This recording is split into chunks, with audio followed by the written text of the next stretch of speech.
L'énergie est ce qui nous constitue. Nous sommes tous des sommes d'énergie, positives et négatives. Et je vais vous dire comment constituer un stock d'énergie et faire en sorte que notre taux d'énergie soit haut et surtout comment constituer un stock d'énergie positive.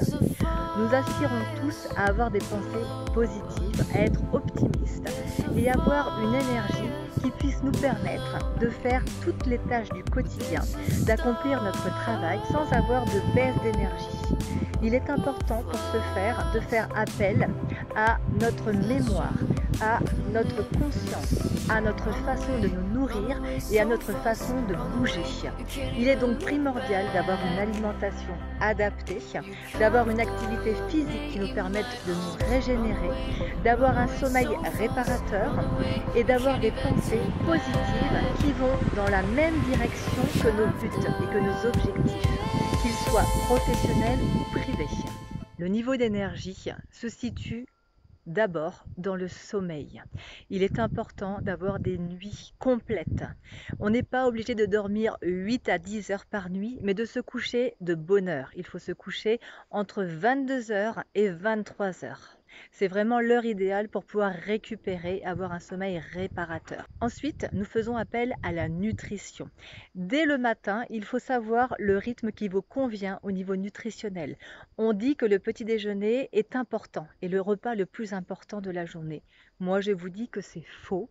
Moi-même, je ne déjeune pas le matin parce que j'estime que mon corps n'est pas encore prêt à recevoir la nourriture. Il a besoin de se réveiller, il a besoin de sortir progressivement du jeûne qu'on lui impose pendant la nuit. Et il me semble que le petit déjeuner n'est pas forcément l'heure adaptée, puisque bien souvent on se lève de bonne heure pour aller au travail ou pour faire sa journée.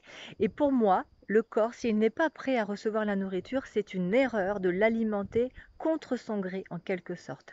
Donc il est important d'apprendre à écouter ses sensations et de savoir si son corps est prêt à recevoir la nourriture, quelle qu'elle soit. Donc deuxième chose, être à l'écoute de ses sensations et s'alimenter intelligemment en fonction de ses sensations. Ensuite, troisième point, il est important et essentiel de savoir respirer. Plus vous respirez correctement, plus vous prenez le temps d'avoir une bonne oxygénation au niveau des muscles, des organes, du cerveau, etc., plus vous êtes à même d'avoir un esprit sain et d'avoir un esprit qui réfléchisse avec clarté. Donc respirez, prenez le temps de cette respiration. Et si besoin, faites des pauses dans la journée. Pareil, toujours en étant à l'écoute de vos sensations. La respiration, troisième élément essentiel pour avoir un taux d'énergie haut. Ensuite, dans la journée, il est important d'avoir une planification, d'avoir une certaine organisation de sa journée pour savoir où l'on va. Quel est le rythme de la journée, quelles sont les priorités dans sa journée. Bien souvent, le manque d'énergie et l'épuisement vient du fait que notre journée n'est pas bien organisée, planifiée et du fait que nous n'avons pas suffisamment priorisé les actions que nous allons mettre en place. Donc quatrième point, planifier, organiser, prioriser les actions dans la journée. Ensuite, cinquième point, votre activité physique. Je ne le répéterai jamais assez, avoir une activité physique régulière, pratiquer le sport, la marche à pied, avoir une activité qui nous convient et qui nous donne du plaisir, mais le principal étant de mettre son corps en mouvement. C'est dans le mouvement que le corps se sent vivant, qu'il sent qu'il peut se régénérer et fabriquer son propre taux d'énergie. Et là, j'insiste parce que beaucoup de personnes pensent qu'en faisant du sport, on gaspille de l'énergie, qu'on s'épuise, qu'on se fatigue. Eh bien, moi, je vous dis que c'est faux. Si l'on fait une activité physique adaptée, au contraire, on va régénérer. Ça va être comme un cercle vertueux et on va se remplir d'énergie et on va avoir une vitalité qui va venir naturellement.